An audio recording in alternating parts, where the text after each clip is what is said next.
closer to you guys, and since you're all so far away. Can I come up into here? Is this all right? Just to give you a little context of who I am, I've been an arts practitioner for about 35 years. I did an MFA in 1985 in America. And I come from a philosophy and literature background, and I switched to fine arts as an undergraduate, and then continued to do a painting MFA in 1985. I worked with two very well-respected painters, but I also spent a lot of time in the poetry section of the state university that I went to, and I was very lucky to work and spend a lot of time with the poets there. So I've always had a very strong interest in the ideas that feed the practice, that feed the ideas that open out into all kinds of different modalities and expressions. I did my doctorate at Griffith University in 2006 on the art practice of Arakawa and Ginz. Arakawa was a conceptual painter, Madeline Ginz was a poet. They gave up their original modes of expression and worked on experimental architecture for 40 years together. So I'm very comfortable and interested in the ways in which the disciplines and the media and the modalities flow out into each other and inform each other, and that is also informed the way that I've approached putting together ideas for examination and then examining things that come to me through various universities. I've sat on ARC panels about PhD examination. I was in 1997. I was already talking about the J, category creative arts practicing for the ERA.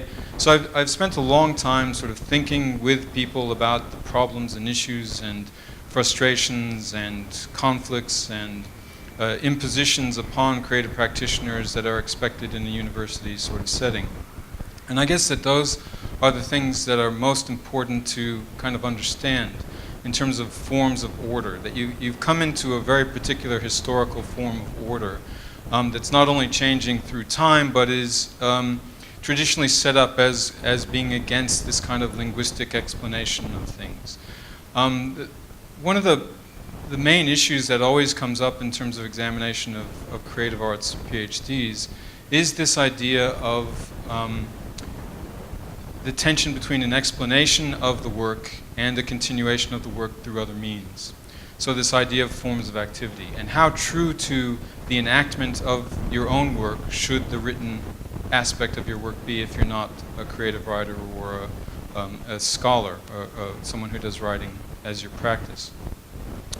And I guess this is this is why you should actually think about examination early on, because in fact, the way that you think about the packaging, the putting together of something to be examined should feed back through the way you deal with your supervisors, should feed back through the way that you structure your project, should feed back to the way in which you actually position yourself in terms of your own writing and the way that your writing relates to your practice. So for example, the project that I examined here, Juliana Preston, I also did one in the art school as well. They both had vivas, they both had creative works, they both had exegesis. Juliana's was very much, her writing was an enactment of her practice. She produced books that were reworked. So she had a physical book that she would rework and write into, and the actual exegesis became a work in itself. So she was enacting the things that she was trying to talk about. And that's a very ambitious kind of project, because it assumes a particular kind of engagement that is so intense in terms of understanding both how to articulate what's going on next to the work and how to bring that through in a different mode of enactment that articulates and sits alongside and informs the work that she's doing. So that was quite an interesting and challenging one for an assessor, because there are moments as an examiner when you want something to hang on to. So the things that examiners look for, they need to be grounded. They need to kind of know what you're doing. So there's always, your supervisors would probably tell you about this idea of kind of meta-discursive moments inside your writing, where you're signposting things. And the whole thing about creative arts projects, creative arts research, is there has to be an assumption. And this is kind of what Pia's been talking about, and I'm sure it's what you've heard all through the semester. Is the main assumption about creative arts research is that it has to value modes of the acquisition of knowledge that are not linguistic, symbolic, analytical. It has to value those things. If it doesn't value them, then there's no reason to say that you need to learn by making or doing. If you take that seriously, then this has to infect the way in which you write. It has to infect the way in which you present something to an examiner. So everything that you do inside the different modalities of your examination are a positioning of yourself in the field of the way in which you want to be examined. And this is where meta-discursive stuff inside the exegesis is very important. Because in fact, the examiners are told that you have to examine this by what is stated, by what the student is declaring explicitly that you should be examined on. So you can say, I'm not going to look at all of the sublime and blah, blah, blah. I'm going to look at this aspect of it as it relates to this thing, and I've done it in this particular way, not related to this, not related to that, but in search of this kind of particular thing. So you're narrowing the field. You're saying, I recognize all this other stuff, but I'm going here, and you have to follow me here and judge me on this sort of thing. So when I examine someone, I do look for this thing of someone telling me how they want me to assess them. And I look for that in order to say, well, look, you said you were going to do this, and in fact, you went there, or you did that beautifully, or you subtly nuanced this by, making this available to me. You can use this as the key to unlock the relationship between the three modalities, or the two modalities, depending on what you're doing. So there's that. But I also tell you that, different examiners spend different amounts of time and engagement on things. Now, the system here is quite good, because you actually get them here, you imprison them in a hotel, they can't get away, they're here for 4 or 5 days, they have to look at the work, they have to talk with other people. But when you send something away, the first thing, usually, and I was kind of appalled at hearing this as a PhD student, they read the introduction, they read the conclusion, they read the bibliography, and they write a report. Right? Now that's horrific, isn't it? You think, oh my God, I spent 6 years doing this, and this is what they do in 3 hours, right? Now hopefully that's not what most people do, but I will tell you that one of the first things I do is look at the bibliography. Because in fact, a PhD in some regards is a positioning exercise from the word go. In other words, your choice of school is a positioning exercise. Your choice of supervisor is a positioning exercise. Whether you're going to work inside that system or twist the system or make it work against itself is a positioning exercise. Who the supervisors and you choose as examiners is a positioning exercise. It networks into other things. It connects you into other kinds of communities of discourse. So in fact, every single thing that you do inside the work and kind of in setting it up is positioning yourself for being understood in a particular way. So as soon as you look at a bibliography, you can say, oh yeah, oh I see where that idea of the sublime is coming from. Oh, but they didn't look at so-and-so. They really should have looked at so-and-so, right? That's the first thing an examiner does. Oh well, they don't have this person on the list. Well, they should have looked at that. I mean, really right away, and they make a note, right? So you have that kind of stuff that happens immediately.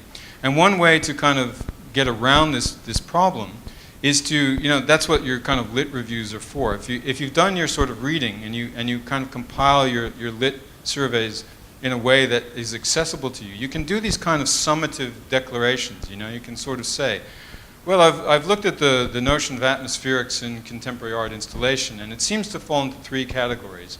So-and-so says that the categories are like this. Of these 3 categories, people have written on this aspect, and the one I'm most interested in is so-and-so because they bring out this aspect of the atmospheric.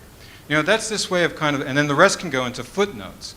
And then the examiner can say, oh, well, they've done their homework and they're looking at this. And I don't have to write in my examination report, well, you really should have looked at so-and-so and so-and-so and so-and-so and so-and-so. And did you realize that the context for atmospherics and contemporary arts is such a big thing? You say, yes, I do know this. And I'm not talking about that. I'm giving you the footnote that says I'm aware of this, so calm yourself down, and I'm going to talk about this. And that's really kind of one of the things that you're trying to do, both probably in your presentation and in your exegesis, is to waylay the fears of the examiner having to assess you as the gatekeeper of all knowledge. Right? The more that you can say to them, look, I've done my homework, relax, I'm going to put together this nice line of argument, and I'm going to tell you along the way what it relates to and how I'm thinking about it, and I'm going to give you a way of entering into it, and I'm going to give you a way of examining it, and I'm going to give you a way of relating it to the other things that I do. sometimes directly and sometimes indirectly. And that's where, the more structure you have, kind of the easier it is to signpost. The less structure you have, the more nuanced the writing project of the exegesis is. And really, you have to think about it this way. As much as creative artists hate to do the writing unless you're a creative writer, it is a writing project that you're engaged with. And the subtlety and the sensitivity of the writing speaks volumes to the way in which an examiner comes to that process. And it also makes it much more available to people as you turn your PhD into a book, or you use it as journal articles later on, or you enter into a larger discourse in which people aren't as familiar with the area. The danger always, and the worry of creative artists in being examined, is that they're going to be examined on the basis of having to explain their work, on this idea that you need to do the science model of writing in order that has to sit alongside the creative thing that has nothing to do with that modality of engagement. You have to make it clear inside this for an examiner that the same modes of operation, or similar modes, or modes that are parallel to, or whatever that modality is, you have to connect that to the way in which those other things operate.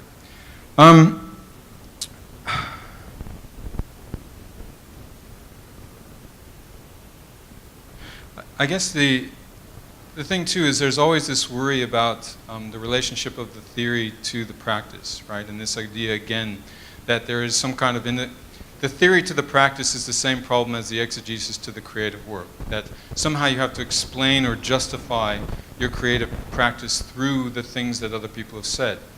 And I've had many, many discussions, and I've been involved in many journal things that talk about the way in which creative artists use theory. The problem that, we get labeled with this idea that we're using theory in the same way that we use environmental objects, which I think is true. We take something that we're attracted to and we use it for our own purposes, regardless of whether it fits into the way that theorist thought of that idea in their own discourse. And that's where we get caught up, right? So again, this is an issue about signaling the use and appropriation of ideas to further your own practice. That the collection and acquisition of knowledge from theoretical sources for a practitioner is different than the acquisition of theoretical knowledge for a theorist or an art historian or a communication theorist or whatever that is. And again, it's this idea of signposting, the fact that you know that you're appropriating this out of context and you're using it as a driver or an engine to do a particular type of thinking. That's very different than saying, I'm going to engage with the history of that person's project and the context of that project as it ties into philosophy or sociology or anthropology or whatever else that is. So that's quite important, and that's why this idea of thinking about the examination as it folds back through the beginning, the setting up of your project, is actually a very useful sort of exercise. It's kind of this kind of fishing line, a fly fishing exercise. You kind of throw out the idea and see what you can catch for yourself. It's this sort of feedback loop that you need to set up to ensure that you're comfortable, one, with the way in which you're going about it, that you feel comfortable with the way that you're enacting your writing, that it's clear to everyone, and your supervisors are the ones who will tell you that, and hopefully you take their advice on this. The supervisory teams are, they're the ones who are setting up your examination. So in fact, it's through the supervisors that you're accessing the idea of what an examiner will do and say. And they're the ones that will tell you, look, a bit more structure to the writing would be useful here, or no, you need to free up this writing. It's much too much like an instruction manual for your work, and you need to open up other aspects of writing. So this is where this idea of other modalities of writing can come in, and really open up and inform the way that we think about how knowledge is acquired. I think that's the primary project for creative arts research, is making it absolutely clear that these modes of knowledge acquisition cannot happen in other ways. And each one articulates the other in a particular way. So Pia's explanation of the way Susie's examination worked is the perfect, sort of summary of that kind of ethos of engagement with research. And that's what makes it research as opposed to simply the production and expression of ideas. It's the way in which we can feed them back across to generate new knowledge that is the interesting thing. So creative arts becomes a methodological project, always. It's always about how my singular individual experience can feed out into and show possibilities for other kinds of experience. So we've entered now this epoch that Whitehead talks about. We've entered into the age of experience and the age of practices. And if everything becomes practice, a particular kind of practice that requires that you re-enter the space that is set up, not that it's set up and it's fixed as a set of rules, but that in fact that it's a changing thing and you enter into it in a new way and it changes as you re-enter it. That this practice is the same for examiners. Creative arts examiners have this quite a difficult problem of understanding the system that's coming at them and modulating the system that they use to understand their own work, understand other work, and bring it to the evaluation of yours. So it's this meeting of these two complex systems. And you know, they get played out in sometimes very bizarre ways. Sometimes lifelong friendships come out of examinations, and other times lifelong enmities evolve. You know, it's sort of like you get the examination report that has, you know, thousands of proofreading mistakes, assuming that you have thousands of proofreading mistakes, like perhaps I did, because I'm a terrible speller and all that. So even if you have, you know, good proofreaders, something always gets through, and you always get the examiner who's really very pedantic. But this is very useful because that's like doing copy editing for your book, right? Then you have the other one that will write, you know, 2 paragraphs on the ideas of it. And then you have the other one that's the mix of this, that will talk about the potential of it, that will talk about the kinds of approaches, that will unpack it, that will actually critique it for you. And these are the ones that usually are the most helpful, and the ones that you look at 2 and 3 and 4 years later when you say, oh, you know, what was that they said about that? That actually is something that I'd like to write about now. That's something that generates new projects that are ongoing rather than simply the end of this gigantic thing on your back that you can't wait to get out of and need 6 months to recover from. You know, which is usually the case. I guess the other thing about theoretical frameworks is, you know, again, this notion of justification. That as you use a set of theories, you got to realize, again, this idea of positioning, you know. So I'm quite interested in the moment at this debate that's going on between the process-oriented philosophy, the relationality sort of philosophers and artists, and the what's called OOO. Have you guys heard of the OOO, object-oriented ontology people that are kind of, you know, discussing the world again as this kind of categorical notion that Aristotle first started with, being able to identify objects in the world that are in and of themselves and autonomous from the world in the way that they relate to each other. So there's this kind of debate that's getting pretty heated around these things. Books are coming out, and you know, there's sort of problems arising at conferences between one faction and another. So you know, this is really hot. And basically what this is a fight over what constitutes reality, what constitutes the world, what is permitted as being real, or what's permitted as the way in which we understand reality, right? And these are high stakes things. Who has control over what we now think of as being real? This is an epoch kind of problem because that will dissipate and some new trend will come along. But at the moment, it's this kind of factioning of you know, the object breaking into the million parts in which it's connected to, or the object pulling back and being something in and of itself that relates to other things. And you know, if you're like myself, and P and I have these conversations all the time, we're slightly tipped one way or the other, but we recognize that it's both ways, and the degrees to which that happens. So this kind of positioning inside your own work, and the use of that kind of thing, you got to realize that they're like tips of icebergs, that they go back into the gigantic sets of discussions and debates and topically trendy articulations at conferences and journals around the world. So being aware of that kind of context is sort of everything in that regard. So the Whitehead quote, this idea of forms of activity, which are your writing and your practice and your ability to articulate in speech as modes of activity, are fitting into modes of forms of order, which are the university, particular kinds of discourses, contemporary art, contemporary philosophy, science, art science, bioart, you know, all these kinds of things that are these contextualizing sets of information that your work can be read through, almost like a filter. So you have to be careful which filter you put in front of the lens to allow people to sort of take pictures of your work, to have mental images of your work. And this is a complicated and exciting thing to do. It's probably why you would do a PhD, other than you'd like to get a job and blah, blah, blah.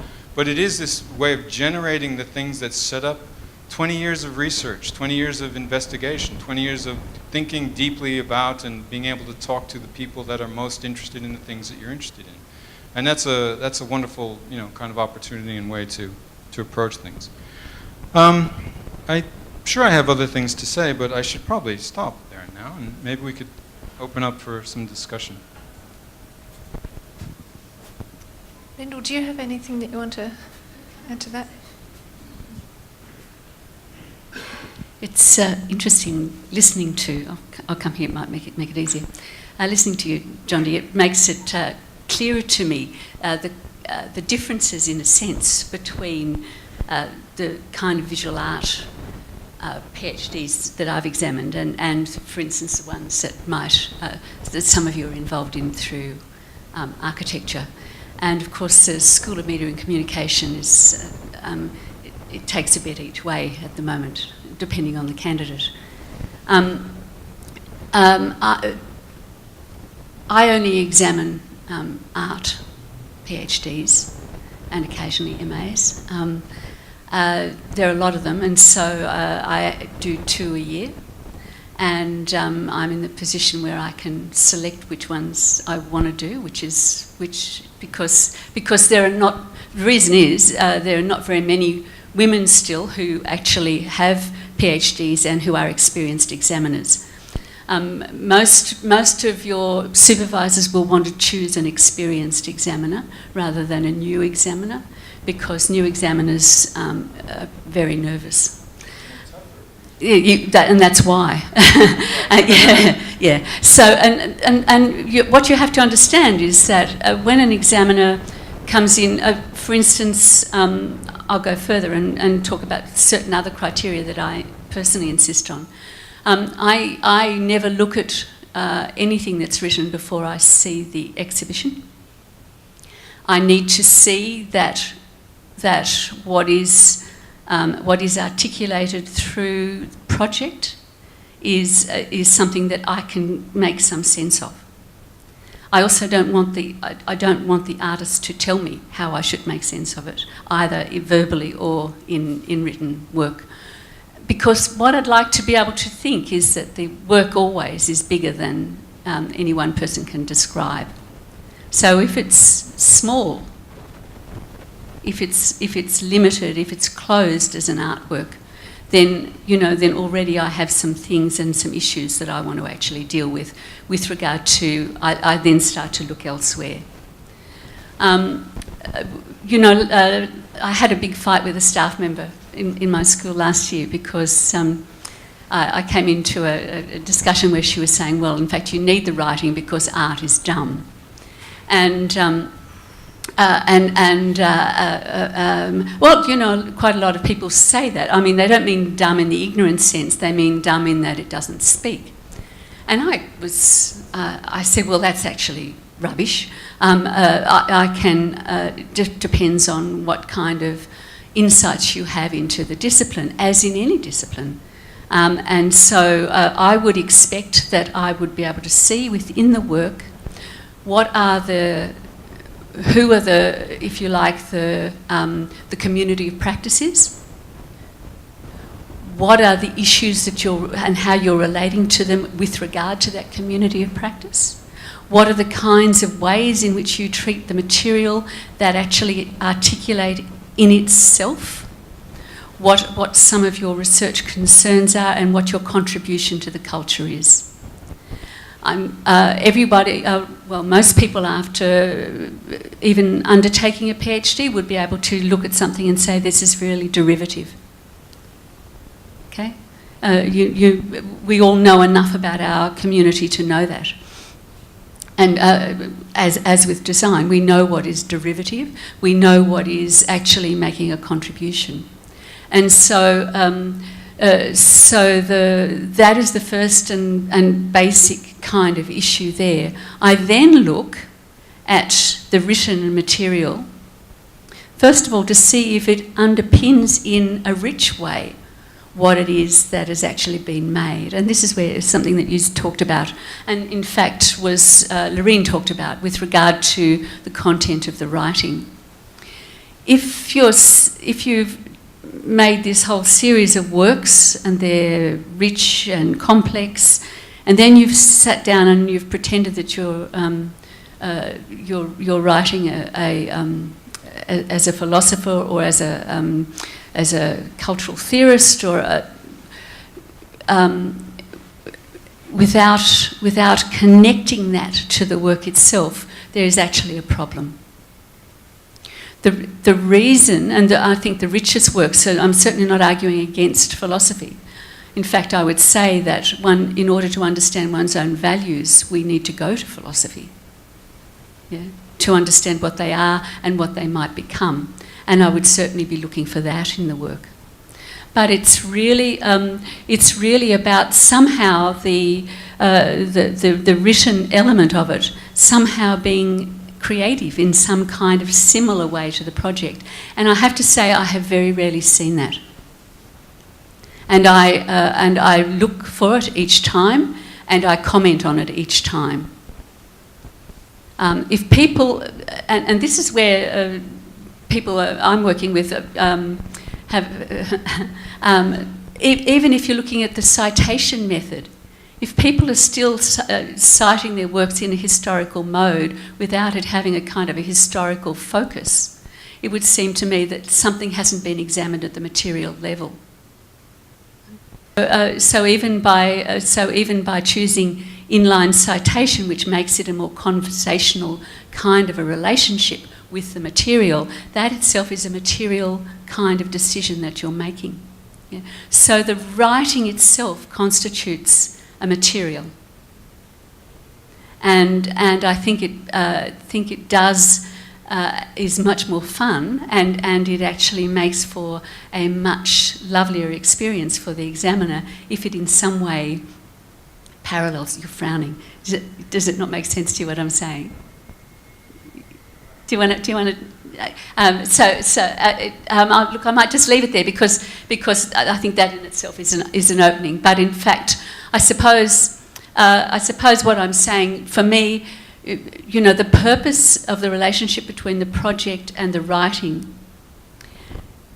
it's not that you're doing research in order to make a project. You're doing research about something, and the project is the way in which you carry it out. Yeah. And so your research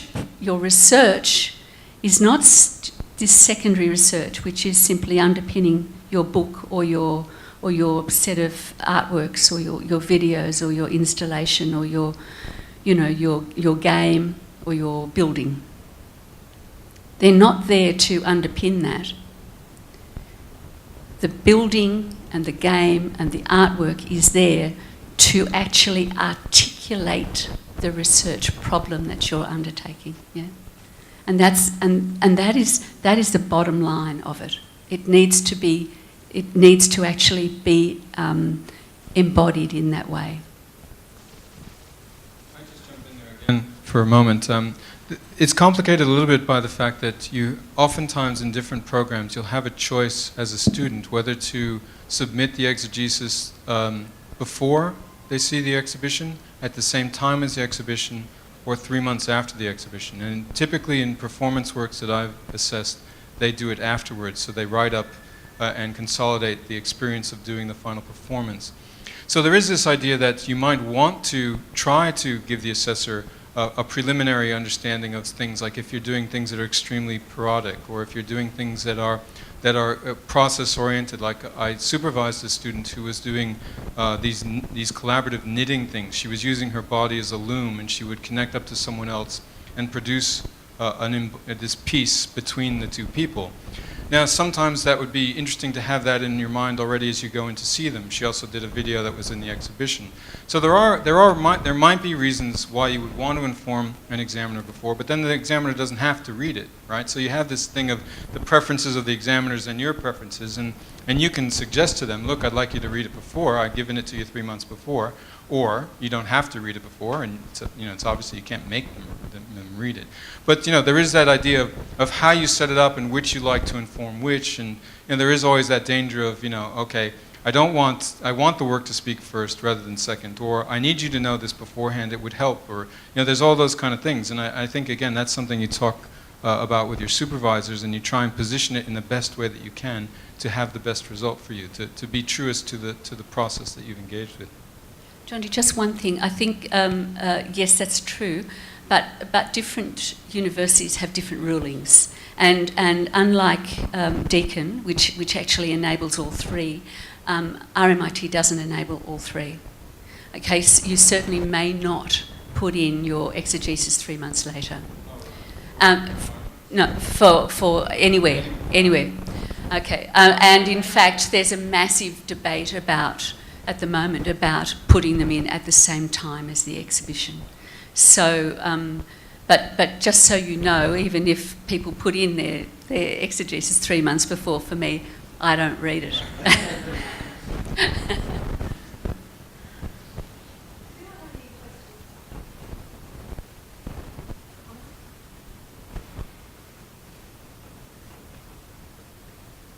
This is too terrifying, all this, is it?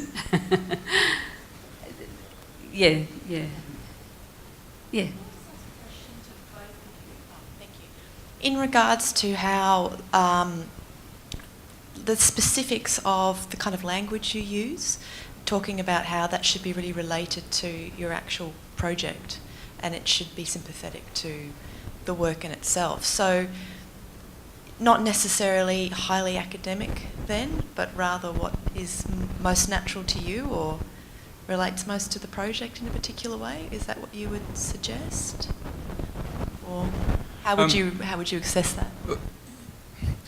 I've read all different kinds of dissertations, and some of them are very creative in the way that they approach it and playful, and others are very personal, and others try to never use I and be academic and set out almost like a journalistic sort of thing. And quite honestly, it comes down to you developing a writing project that you're comfortable with and that allows you to say the kinds of things that you need to say. Sometimes that needs to be more formal and you feel more comfortable with a structured argument, and other times that's more playful and you need to then, that's a slightly harder project because you really have to then be clear how that impacts back upon those ideas. So I wouldn't recommend one mode of language over another. I say that you have to make that work for yourself, and you have to listen to your assessors and your friends and your peers that read it and say, I'm not getting what that is. Is that because there's two? So trust the feedback that you're getting of, I'm not understanding what that is, it would be better if it was clearer, or look, that section where you really talk from your own experience, that's fantastic, there should be more of that. That you have to then, it's the particularity of the writing, it's not the formulaic mode of writing that's important, it's the engagement with the writing that's important. And that's hard, that's just slog and in there and intense scrutiny of how each part is working. I don't know if you feel that. Look, I think it's the same as doing a project. You have to find your voice in the project each time, don't you? I mean, you have to find where it is that you're coming from with that, and this is part of the project. So again, in relation to that, you have to find your voice, and I suppose that's why I work with the class that I have on looking at landscape and memory, because that introduction is Sharma is so extraordinary in the way he brings in his personal life and then slides it into this incredibly authoritative discussion about the history of landscape. But he includes, and so it's a beautiful example, I think, of a person with authority and a profoundly personal voice who's able to talk about their own childhood within that. And to integrate the whole the idea of one's own history as part of the community of practice. And so we all read it seems like a long time ago, about a month ago now, in the class, because it's really, really a beautiful example of a book that's probably on everyone's bookshelves, really. Everyone I know has it on their bookshelves, and because of its authority, but also because of its richness and its ability to actually do that. So, if you're looking for an extraordinary voice that does that at the highest level, I can think of no better book to look at than the Introduction to Landscape and Memory.